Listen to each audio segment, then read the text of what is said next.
So, zeig mal jetzt mal, wer hier die Hosen anhat. Das war nicht wirklich länger. Noch enger. Ja. Brauche ich gar keinen Gürtel. Das ist eng genug. Ja, weiter. Einen größeren Gürtel kaufen. So. Weil man muss hier natürlich sagen, als 1907 damals die feldgraue Uniform eingeführt wurde, ich habe die Brille auf, so eine Scheiße. Hallo und herzlich willkommen hier zurück auf dem Feldpost-Kanal. Heute wollen wir mit euch mal über die Tuchhose sprechen, also die Tuchhose der deutschen Armee im Ersten Weltkrieg.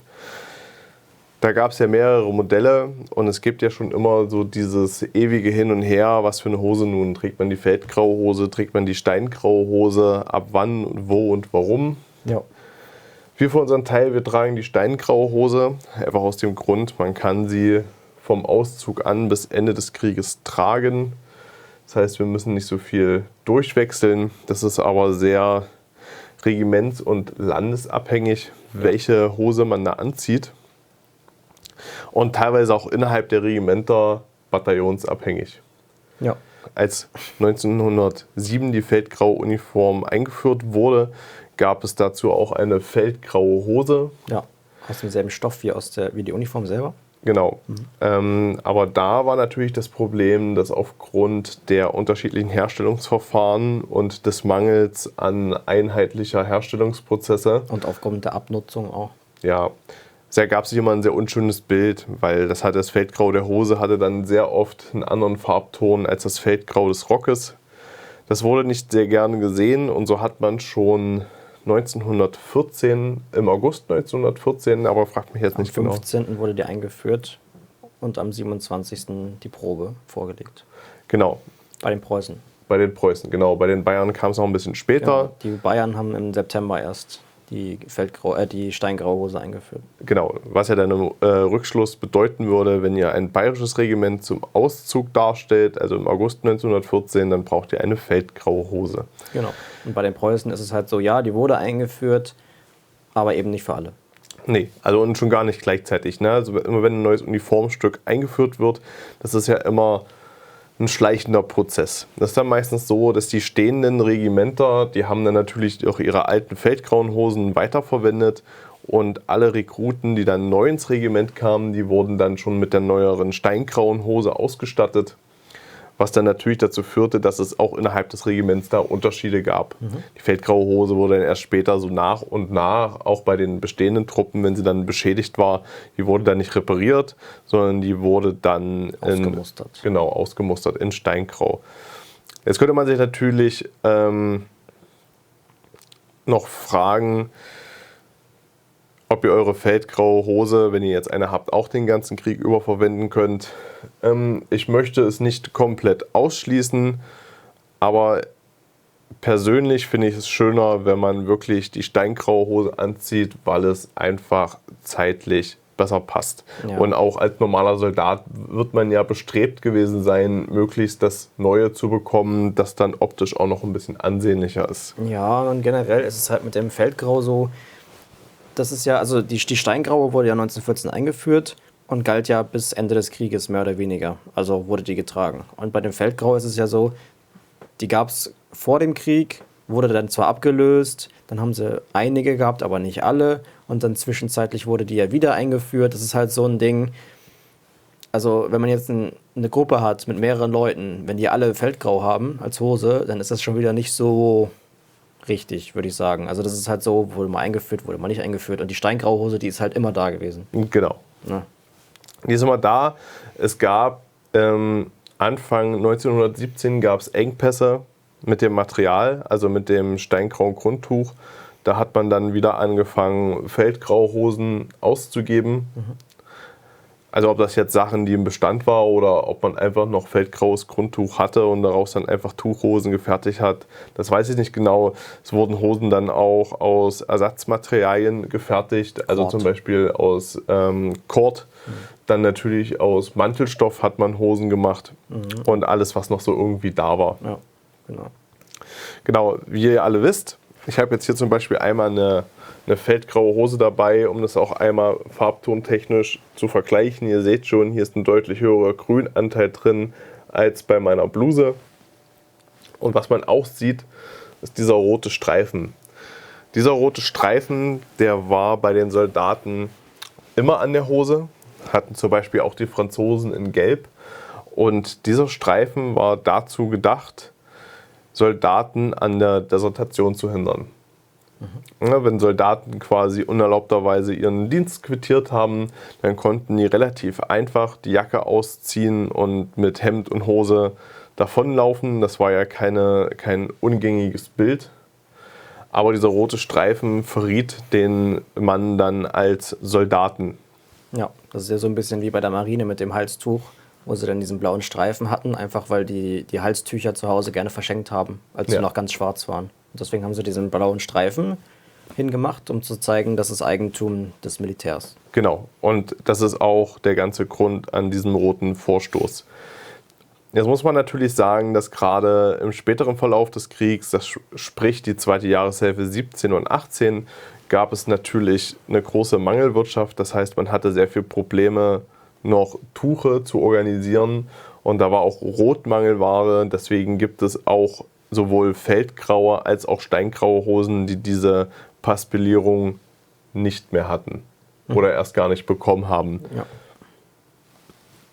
Und dann gab es auch noch weiße Paspellierung für die Seebataillone zum Beispiel. Genau, also die Paspellierung richtet sich auch immer so ein bisschen nach dem Regiment. Die Jäger hatten zum Beispiel grün, Genau.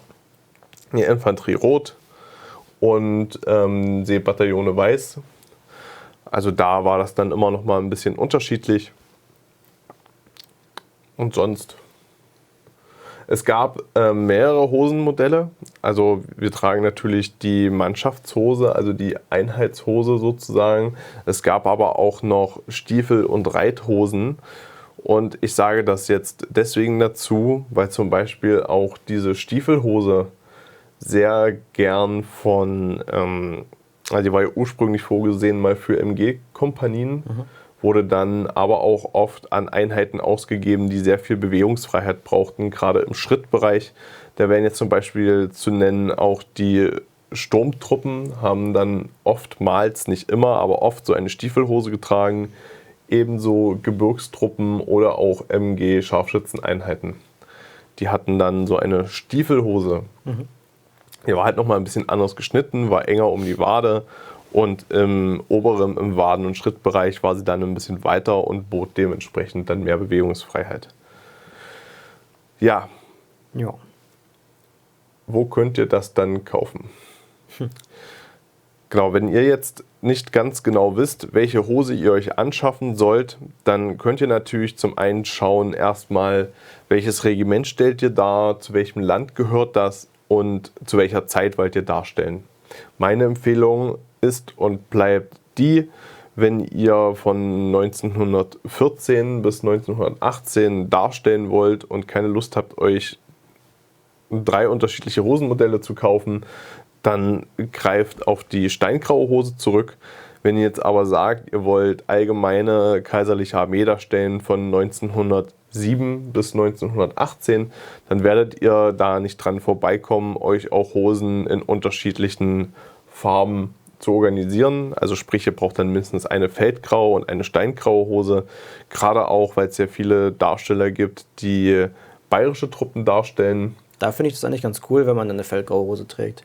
Weil bei den Bayern war es ja so, dass sie das auch spät eingeführt haben, also nach der Mobilmachung schon.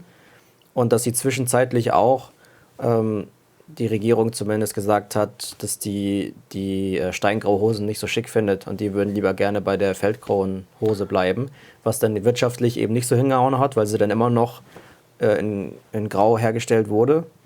Aber die waren halt immer noch so auf diesem Feldgrau so ein bisschen fokussiert. Deswegen finde ich das ganz cool. Ja. Also wenn ich bayerische Regimenter darstellen würde, ich würde es halt in Feldgrau machen. Ja, So. oder halt beides in der Rückhand haben. Oder, genau, beides. Aber ne, Feldgrau finde ich, ist halt so eine nette Anekdote noch, die man... Genau. Also das sind so die Sachen, wo ihr drauf achten müsst. Aber so, ich denke in der Regel, wenn ihr normale Linieninfanterie machen wollt, dann holt euch eine steingraue Hose. Ja. Das könnt ihr am besten machen bei Schusters. Ja. Also Schusters hat die beste Preis-Leistung, muss man hier sagen. Und die haben auch in diesem Preis-Leistungssektor die beste Farbe. Ja. Wobei auch Krass. das, wir haben es im Mantelvideo schon mal erwähnt, mit diesem Steingrau, das ist nämlich genau das gleiche Problem. Ihr habt eine 50-50 Chance, dass ihr entweder eine sehr, sehr gute steingraue Hose bekommt oder eine Hose, die sehr ins Blau abdriftet. Ja, so blau-grau. Ja. Das ist ja auch, meine erste Hose war von Hessen Antik, glaube ich. Die war noch deutlich blauer als die hier. Und die ist schon noch so ein bisschen dunkler als deine. Also klar, Farbnuancen, Unterschiede hatte man immer. Aber dieses Blau finde ich halt echt schrecklich. Ne? Ob das jetzt grau, hellgrau, dunkelgrau ist, ist ja egal. Aber blau ist immer doof. Ja, also es gibt auch welche, die sind sehr, sehr dunkelgrau. Die haben dann nicht mal dieses Blau drin. Ich habe zum Beispiel auch noch eine Hose von Nestov. Ja, und da hatte ich auch das Ding, die war zwar grau, aber sehr, sehr, sehr, sehr dunkel. Und die habe ich dann benutzt, da habe ich dann für ein Sturmtruppenvideo damals dann einfach Ziegenleder aufgenäht. Stimmt, das Ding, ja. Ne, die war dann zwar bedeutend dunkler, aber das Leder hat dann so viel dieser Hose verdeckt, dass es dann am Ende des Tages egal war. Genau, also Schusters sei zu nennen für die beste Preis-Leistung. Wenn ihr dann schon ein bisschen mehr Qualität und auf Maß geschneidert haben wollt, wäre dann das nächste Jarema. Ja. Wenn man die Zeit hat. Wenn ihr die 16 Monate warten wollt. Ja gut, aber das wartest du zum Beispiel bei meiner nächsten Empfehlung, nämlich beim Bekleidungsamt auch. Ja, aber also eher dahin gehen als zu Jarema, ehrlich gesagt. Aber das ist halt ein persönliches Präferenzding. Ja, also ich denke, die Hose von Jarema kann man nehmen, genau, wenn man möchte. Ja, klar. Ihr wartet bei allen Schneidern, die alleine arbeiten, lange. Ja. Immer. Das ist halt leider so. Schusters geht angenehm schnell. Ja, die sitzen in Belarus und ja, die liefern auch aktuell nach Deutschland. Ja, genau. Wir haben da bestellt, also Leute aus unserer Darstellungsgruppe haben da bestellt. Auch wir haben für ein Filmprojekt jetzt dort bestellt und die Sachen kommen an. Und auch relativ schnell. Ich glaube, 2-3 Monate wartest du drauf. Kommt drauf an. Also wenn man sich da was auf Maß anfertigen lässt, das geht bei Schusters nämlich auch. Naja, deswegen meine ich ja, also Schusters ist das Beste, was du haben kannst, wenn du es schnell haben willst und maßgeschneidert. Weil du zahlst da, ich weiß gar nicht, 30 € drauf oder 50? 15%. Ja, irgendwie so. Auf jeden Fall zahlst du halt ein bisschen was drauf, gibst dann eine Maße an und dann schneidern sie dir das. Und die Qualität ist halt sehr gut. Klar, die Röcke sind ein bisschen eher ins Grünliche, aber es ist jetzt nicht schlimm, finde ich. Nee, ist jetzt nicht dramatisch. Es ist natürlich doof, wenn man jetzt in einer Gruppe 4 verschiedene Hersteller trägt, so wie wir das machen. Das ist immer wenn das Licht unglücklich fällt, gibt es ein blödes Bild. Aber das ist halt so. Man kann ja nicht von jedem verlangen, dass man sich beim besten Schneider die teuersten Sachen holt. Ja, das ist ja eben auch ein bisschen immer an die Person gekoppelt, wie das Einkommen so ist. Und ich finde es wichtiger, dass der Uniformtyp stimmt, dass man sich jetzt auf ein Jahr einigt und dann sagt, alle tragen die M15 zum Beispiel. Und dann gut, Farbunterschied hast du immer dabei. Ne? Wenn dann ein alter Hase schon seit 14 dabei ist und der andere kommt jetzt erst neu dazu, dann hast du auch Unterschiede. Und dann wäre es auch schön, wenn alle dieselbe Hose haben. Genau. Richtig. Ist zu dem Thema sonst noch irgendwas zu sagen? Nö, ich glaube nicht. Nicht, dass ich wüsste. Ja, gut. Dann hoffe ich, dass euch das Video über die Hosen der deutschen Armee im Ersten Weltkrieg gefallen hat. Wie immer gilt, wenn ihr dazu noch Fragen, Anregungen, Verbesserungsvorschläge habt oder wenn ihr irgendwelche Themen vermisst, die ihr gerne noch dazu gehabt hättet, dann schreibt das gerne unten in die Kommentare und dann sagen wir jetzt einfach mal bis bald.